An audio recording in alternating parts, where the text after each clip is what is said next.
9월 첫째 주에 OTT 신작 총평 시간이 돌아왔습니다. 7종의 OTT를 모두 둘러보고 그중 대부분의 작품을 소개한다는 게 막상 해보니 생각했던 것처럼 쉬운 일은 아니네요. 특히나 이번 주는 공개된 작품이 어마어마하게 많아서 정말 힘들었습니다. 그런 점에서 우선 여러분께 양해를 구하겠습니다. 이번 주 7종의 OTT들이 공개한 새 콘텐츠는 약 50종 가까이였는데요. 저도 사람인지라 시간상 이 모든 작품을 다 보고 여러분께 소개해드릴 수는 없었습니다. 그래서 눈물을 머금고 중요도 순으로 절반 정도의 작품만을 소개하기로 했는데요. 중요도의 기준은 다음과 같습니다. 믿을만한 거장의 작품이거나 큰 화제를 모은 작품, 해당 OTT에서 처음 공개하는 오리지널 작품, 혹은 여러분께 추천드리게 될 가능성이 높은 콘텐츠를 최우선 순위에 두었습니다. 그 다음으로 이미 제가 이전에 감상한 바 있어서 여러분께 어렵지 않게 소개해드릴 수 있었던 콘텐츠를 두 번째, 그리고 가급적이면 드라마보다는 영화로, 또 장편이라는 전제하에서 가능한 한 러닝타임이 짧은 작품을 먼저 감상하는 것을 세 번째 기준으로 정했습니다. 그리하여 제가 감상했고 추천 여부를 소개해드릴 콘텐츠는 총 24종입니다. 각각 영화 17편과 드라마 5시즌 그리고 2편이었습니다. 정리하느라 정말이지 애먹었는데요. 그럼 9월 첫째 주의 OTT 소개로 바로 들어가 보겠습니다. 백년의 영화 김노엘입니다. 먼저 총평입니다. 이번 주에도 애플TV는 이렇다 할 신작을 발표하지 않았습니다.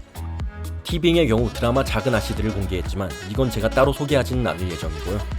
쿠팡플레이는 올해 한국 영화 최고 흥행작 중 하나이자 그 유명한 명량의 프리퀄인 한산용의 출연을 공개했습니다. 디즈니 플러스는 역시나 변호사 슈얼크의 3화를 공개했고요.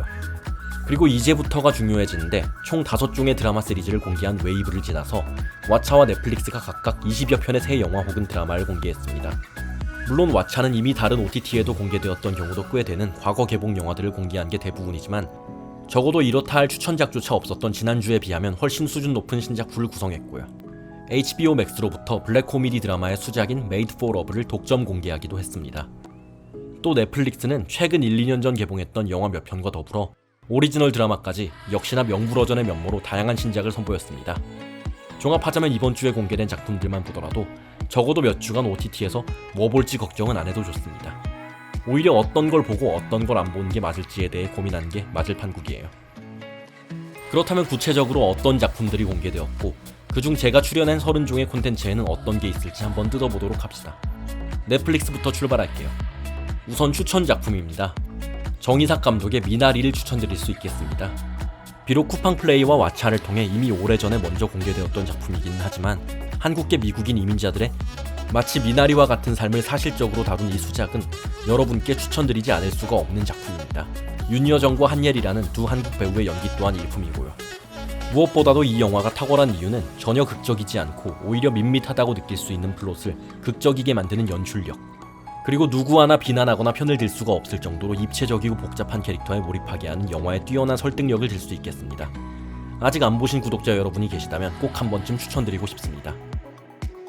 알파치노 한 명만으로 스크린을 꽉 채워냈다고 해도 과언이 아닐 정도로 그의 호연이 빛나는 영화 93년작 칼리토도 추천할 만합니다.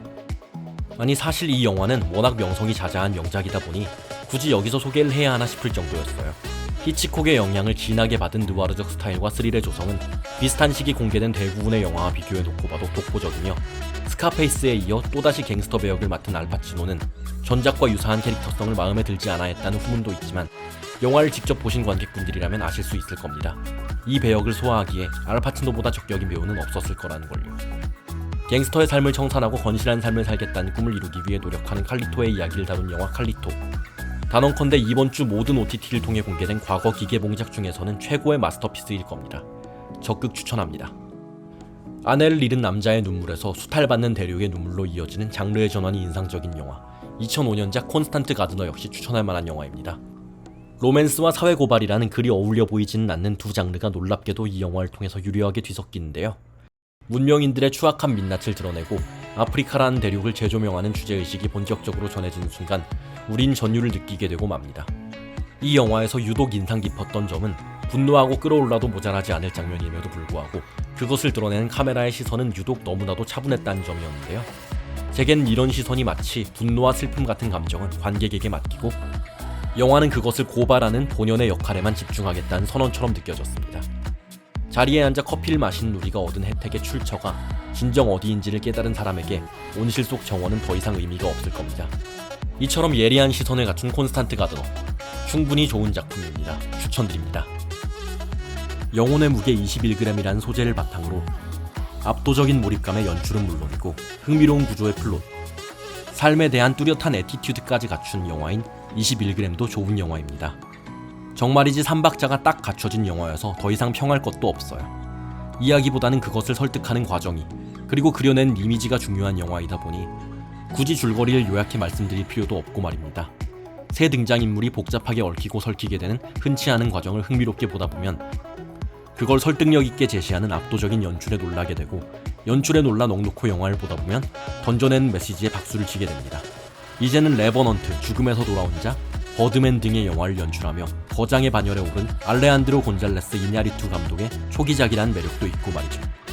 숀 펜과 나오미 와츠, 베네치오 델 토로가 펼치는 최고의 연기 역시 몰입감을 더해줍니다. 영화 21g 강력하게 추천합니다. 이번엔 여러분의 판단에 맡기는 애매한 작품들로 넘어가 보겠습니다. 사실 이번 넷플릭스 공개작에는 유독 이런 작품들이 많았습니다. 대표적인 게 코다와 프리퀀시인데요. 하나씩 살펴보겠습니다. 우선 2022년 아카데미 작품상 수상작인 코다.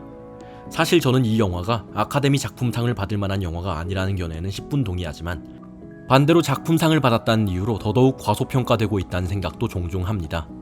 물론 뛰어난 영화라는 건 아니에요. 냉정히 말해서 코다는 농인 가족을 시혜적이지 않은 시선으로 다룬다는 정치적 올바름의 논리를 제하고 본다면 딱 비긴 어게인이나 스타이즈 본 정도의 나쁘지 않은 음악 영화입니다. 그러나 분에 넘치는 영광을 얻었다는 사실 탓에 이 영화는 불행히도 충분히 받을 수 있었던 크레딧조차 받지 못하고 있는 것 같습니다. 그렇게 박수를 받을 영화는 아니지만 그렇다고 욕을 먹을 영화는 더더욱 아니라는 거죠. 악곡의 종결부를 뜻하는 코다와 농인 부부에게서 난 청인 자녀를 뜻하는 코다를 중의적으로 활용한 제목 역시 재치 있는 편이고요. 어쨌거나 션 헤이더의 2021년작 코다, 제가 여러분께 추천드리긴 애매하지만 궁금하신 분이라면 얼마든 보셔도 나쁘지 않으리라고는 생각합니다. 과거의 아버지와 현재의 아들의 시간을 넘어선 가족애를 다룬 SF 영화 프리퀀시의 경우에는 약간 반대의 느낌입니다. 국내에서 이 영화는 2000년대 초반을 대표하는 SF 시간여행 걸작 정도로 여겨지고 있는 듯한데요. 저는 언제나 이게 그 정도로 평가받을 영화는 아니라고 생각해왔습니다. 물론 좋냐 나쁘냐를 따지자면 좋은 축에 드는 영화임에는 이견이 없지만요. 가족애를 그린 SF 시간여행 영화를 논한다면 저는 차라리 이 영화보다 십수년도 더 전에 개봉한 백투더퓨처를 보지 프리퀀시를 지금 굳이 볼 이유는 없다고 생각합니다. 실제로 SF 가족 영화라는 측면에서 프리퀀시는 백투더퓨처가 80년대에 이미 이룬 성과에조차 10여 년의 간극에도 불구하고 따라가지 못합니다. 하지만 그럼에도 불구하고 결말부의 연출이나 나름대로 감동적인 전개는 여러분께 나름의 재미를 줄 수 있다고도 봅니다. 그레고리 호블릿의 2000년작 프리퀀시, 아직 보지 않으셨다면 어떤 영화일지는 여러분의 판단에 맡기겠습니다. 우연과 재앙, 삶에 대한 귀여운 메시지를 담은 하이틴 로맨틱 코미디 호러 스릴러 영화인 터지기 전에도 애매한 작품이었습니다. 아마 이번 주 공개된 영화들 중에서 추천할지 판단에 맡길지 가장 오래 고민했던 영화가 아닐까 싶습니다. 그만큼이나 이 영화는 장점과 단점이 명확한데요. 개성 있는 설정과 4차원 매력이 넘쳐나는 대사, 보고만 있어도 절로 웃음이 지어지는 성장 영화 특유의 귀여운 매력은 확실하지만, 우연히 벌어지는 사건 사고들, 언제 죽어버릴지 모를 이상하기 그지없는 현실 속에서 자신을 탓하거나 살아가길 포기하지 말란 주제의식의 면에서는 의문부호가 들었습니다. 오히려 이런 면에서 저는 보다 염세적인 시선으로 오늘날 미국의 정치, 사회적 현실을 풍자하거나 인간성에 대해 되묻는 작업을 진행했으면 더 좋지 않았을까 싶기도 했어요. 결은 많이 다르지만 마치 스필버그 감독의 우주전쟁처럼 말이죠. 하지만 한편으로는 생각 없이 보는 킬링타임용 영화에 지나치게 작가주의적 스탠스를 기대한 건 아닐까 싶기도 합니다. 하이틴 영화가 다 그렇듯이 귀여우면 된 거잖아요. 캐서린 랭포드의 매력이 잘 드러난 영화 터지기 전에 한 번쯤 보셔도 나쁘지 않겠습니다. 전성기 톰 크루즈와 니콜 키드먼의 미모를 그대로 감상할 수 있는 개척시대를 배경으로 하는 92년작 Far and Away도 여러분의 판단에 맡기는 편이 좋을 것 같습니다. 사실 이 영화를 인생 영화 중 한 편으로 꼽으시는 분들도 적지 않게 계시고, 액션이면 액션, 모험이면 모험, 로맨스면 로맨스 할 것 없이 나쁘지 않게 드러나는 영화인 만큼 왜 제가 이 영화를 추천하지 않는지 의아하신 분들도 꽤 계실 것 같습니다. 제가 섣불리 Far and Away를 누군가에게 추천할 수 없는 이유는 영화가 은연중에 미화 혹은 왜곡하고 있는 서부 개척이라는 문제적 애티튜드 때문이라고 보시면 좋을 것 같습니다. 특히나 파워 오브 더 버스트 카우처럼 서부극의 장르성을 그대로 가져와 개척시대의 실체와 야만성을 드러낸 영화가 속속들이 개봉하고 있는 오늘날의 시대에서 서부 개척의 환상을 그대로 답습하는 이런 영화를 아무런 고민 없이 추천드리기란 쉽지 않을 것 같습니다. 물론 영화의 연출이나 스타일적인 면에서는 나쁘지 않은 영화가 맞지만 말이에요. 이번엔 추천할 수 없는 작품으로 넘어가 보겠습니다. 총 3작품인데 굳이 언급할 시간도 아까우니 한 마디씩만 하고 넘기겠습니다. 해리포터 시리즈의 스핀오프이자 신비한 동물 사전의 속편인 신비한 동물들과 그린델왈드의 범죄. 익히 아시는 분들이 많으시겠지만 이 영화는 부디 플롯이란 구구절절 설명한 게 아니라 직관적으로 보여주는 것임을 깨달았으면 합니다. 부유층 주택을 표적으로 삼는 그래피티 아티스트가 발견하게 되는 비밀을 둘러싼 스릴러 I Came By. 근래 나오는 대부분의 넷플릭스 오리지널 영화들은 자신이 만들어낸 작업물이 반란한 게 아니라 산만한 것에 불과함을 깨달았으면 합니다. 사이비 종교 집단에서 탈출한 소녀를 집으로 데려온 후 벌어진 공포와 스릴러를 다룬 넷플릭스 오리지널 드라마 데빌 인 오하이오. 미스터리나 호러, 오컬트나 컬트 같은 소재에 집중할 시간에 부디 기본적으로 관객을 몰입시킬 방법부터 고민해봤으면 합니다. 왓챠로 넘어가 봅시다. 여러분, 놀라운 반전입니다. 추천할 작품이 단 하나도 없었던 지난주와는 달리 이번 주에 왓챠는 해냈습니다. 제가 소개할 7편의 작품들 중 무려 5편이 여러분께 추천드릴 만했는데요. 하나씩 살펴보겠습니다. 가장 대표적으로 왓챠 익스클루시브에서 국내 독점으로 공개하는 드라마 메이드 포 러브가 있습니다. 아내와 감정을 공유하기 위해 아내 머릿속에 도청칩을 심은 기업가와 그로부터 탈출하려는 아내의 이야기를 다룬 SF 블랙 코미디 드라마입니다. 사랑이란 그 자체가 미친 것이고 이상한 것이라고 외치고자 하는 듯한 이 드라마는 정말이지 이상하고 우스꽝스러운 이미지로 가득합니다. 그런데 그 이미지들이 뭔가 묘하게 과잉되지 않고 보다 보면 괜스레 쓴웃음이 지어지곤 합니다. 처음 봤을 땐 이게 뭔 소린가 싶다가도 조금씩 풀리는 과거의 이야기들을 통해 복선을 회수하는 방식도 꽤나 매력적이고 배경음악의 사용도 감각적인 편입니다. 다소 무리한 설정일 수 있음에도 나쁘지 않게 이야기를 잘 풀어간 이 드라마 추천합니다. 한 번쯤 보시기 바랍니다. 라스폰트리에의 뒤를 이을 그리스의 괴짜 거장 요르고스 란티모스 감독의 송곳니 역시 왓챠에 이번 주에 공개되었습니다. 이 영화는 가족이란 울타리에 갇혀서 바깥 세상을 보지 못한 이들의 모습을 송곳니에 은유한 한편의 우화인데요. 아무래도 란티모스의 영화가 매력적인 이유는 어떻게 이렇게까지 자기적이고 과잉된 설정을 끌어올 수 있나 싶을 정도로 현실을 왜곡하지만 그걸 설득력 있게 연출해냄으로써 이게 말이 되네 싶을 정도로 고개를 끄덕이게 하는 면이 아닐까 싶습니다. 그런 면모는 비교적 초기작인 이 영화에서도 10분 발휘되고 말이죠. 비현실적인 설정을 좋아하지 않으시는 분들이라도 한 번쯤은 도전해보시기를 추천드립니다. 이 말도 안 되는 이야기에 묘하게 집어삼켜지고 있는 자신을 보게 될 겁니다. 11년 전 한국 애니메이션계에 혜성처럼 등장했던 수작 마당을 나온 암탉 역시 이번 주 왓챠에서 공개되었습니다.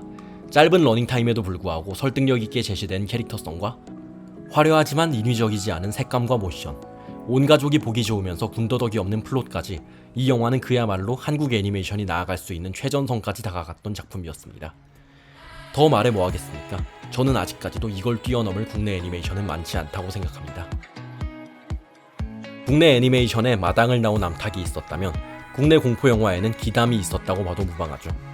개인적인 생각이지만 기담은 장화홍련과 더불어 2016년 곡성이 나오기 전까지 21세기 국내 최고의 공포영화 자리를 차지할 가장 유력한 후보가 아니었나 싶습니다.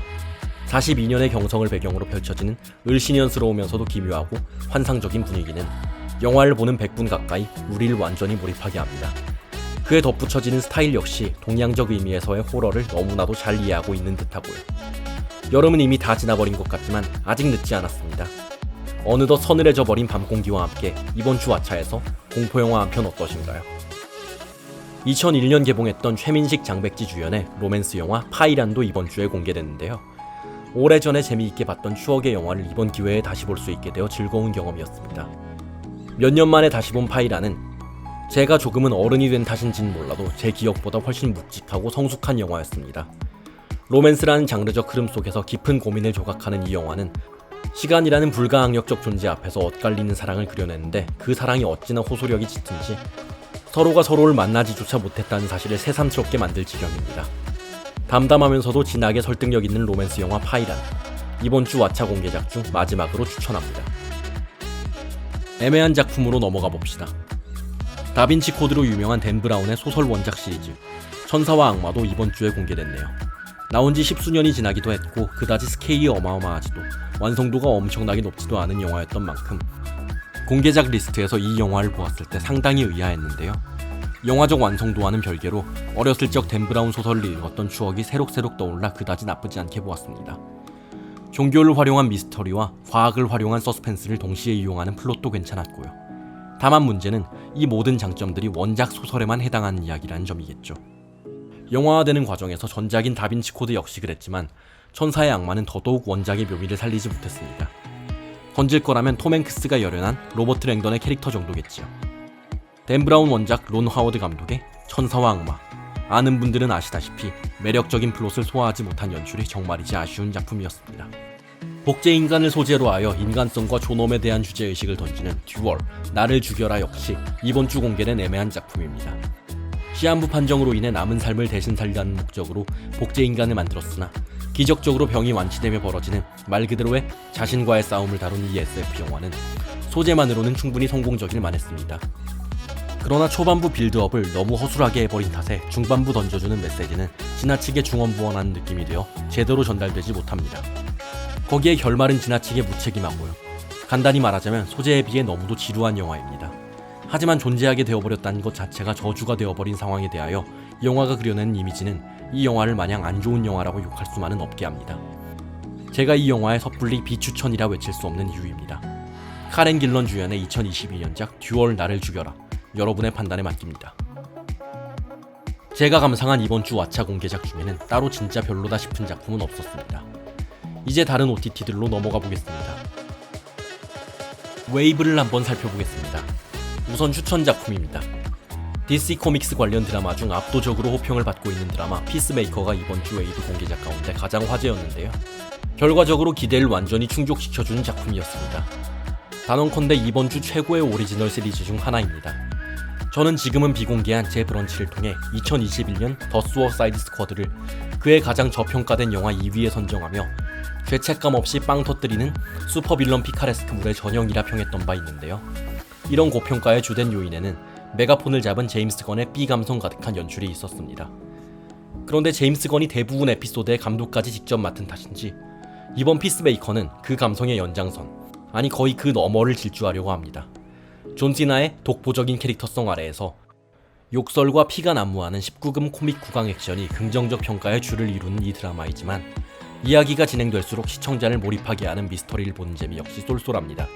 누가 제임스 건 작품 아니랄까봐 매 회차마다 새로 공개된 음악을 듣는 재미도 있고 말이죠. 스포일러로 인해서 자세히 언급하긴 그렇지만 해피엔드인 듯하면서 찝찝하기도 하고 여운을 주는 결말 역시 이런 매력이 있어요. B무비 자체가 취향에 맞지 않거나 잔혹한 장면을 아예 못 보는 분이 아니라면 웬만해서는 재미있게 즐길 수 있는 작품이었습니다. DC 확장 유니버스 드라마 피스메이커 믿고 보셔도 됩니다. 추천합니다. 두 번째 에피소드가 공개된 하우스 오브 드래곤의 기세도 끊길 기미가 안 보입니다. 웨스테로스의 철왕자를 차지하고자 하는 야망 가득한 여성 라엔이라 타르가리엔과 그것을 탐탁지 않게 여기는 남성 중심 세계의 갈등이 본격적으로 드러나기 시작했습니다. 이번 에피소드에서 가장 흥미롭게 보았던 대목은 여성 캐릭터들이 이토록 자신들을 무시하고 배격하는 세계에서 어떤 다른 방식으로 살아남는지를 지켜보는 일이었습니다. 음모와 권모술수, 권력 다툼 등 정치적 요소가 주가 되는 이번 에피소드 특성상 액션이나 블록버스터적 시퀀스는 그리 많지 않은 게 사실인데요. 그럼에도 저는 이런 정치 스릴러적 요소가 크게 매력적으로 느껴졌고 잠깐이기는 하지만 드래곤의 활공 시퀀스가 주는 쾌감 역시 훌륭하다고 느꼈습니다. 올라서서 바꾸고자 하는 자와 순응하여 반동으로 돌아선 자, 그리고 갈피를 잡지 못한 채 살아남기 위하여 버둥거리는 자들까지. 이 드라마는 판타지 세계에서 그동안 주목받지 못했던 수많은 여성들을 위한 대서사시입니다. 과연 이들의 운명은 어떻게 될지 더 큰 기대를 가져봐도 좋겠습니다. 제스카 차스테인과 오스카 아이작이 주연했고 동명의 영화를 각색한 5부작 드라마 결혼의 풍경 역시 충분히 추천할 만했습니다.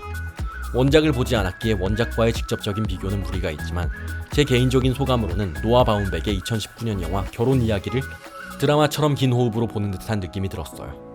두 작품 모두 헤어짐을 통해 서로의 관계를 다시 살펴보고 가장 사랑했던 사람이라는 관계성을 통해서 서로의 가장 아픈 패부를 관통하게 됩니다. 부부 역의 두 쌍의 배우들이 모두 호연을 펼쳤다는 점 역시 공통적이고요.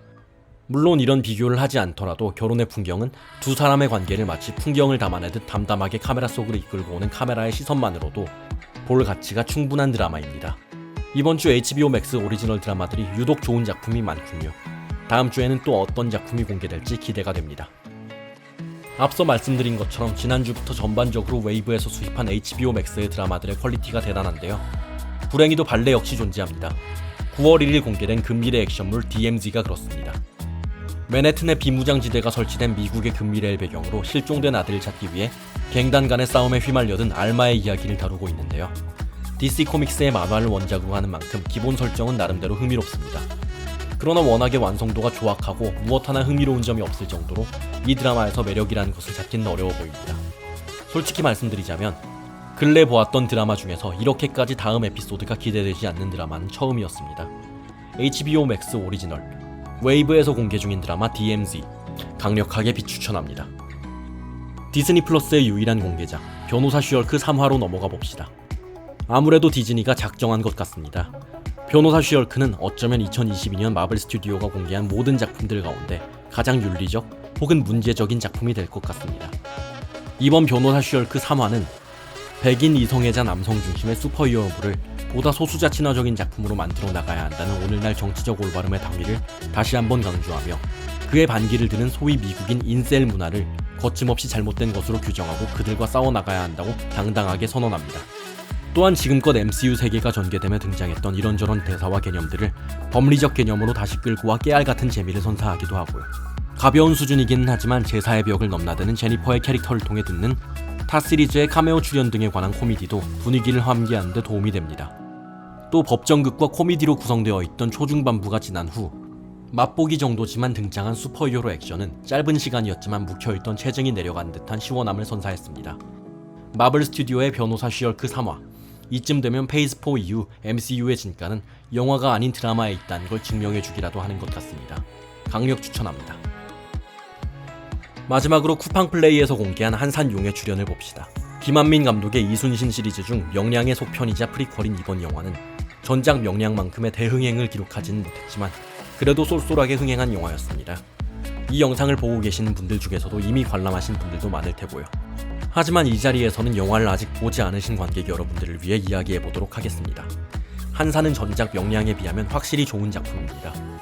몇 배는 진보하고 스케일도 커진 해전 시퀀스는 올여름의 더위를 날려줄 정도로 시원시원했고 한산도 대첩이라는 한국인이라면 모를 수가 없는 사건을 다루다 보니 이야기에 공감하기도 쉬웠습니다. 전반적으로 명량에 비해서 훨씬 좋은 영화인 게 맞아요. 하지만 다르게 말하면 이 이야기는 전작 명량이 그다지 좋지 않은 영화였다는 말도 됩니다. 물론 한산은 액션 시퀀스만으로도 나쁘지 않은 영화이지만 이순신 장군이라는 모든 한국인이 아는 캐릭터를 다룸으로써 오는 장점들 예컨대 굳이 캐릭터 빌딩을 열심히 할 필요가 없는 점 등을 지나치게 안일하게 이용합니다. 덕분에 이해가 안 되는 장면은 없지만 뭔가 영화 내용이 빈 것 같고 공감 안 되는 캐릭터가 없음에도 뭔가 캐릭터가 부자연스럽고 그래요. 물론 50분간의 해전을 관람하기 위해 초중반 80분은 그냥 희생한다고 생각하면 말은 되는데 그런 영화를 추천할 만한 영화라고 말하긴 애매하죠.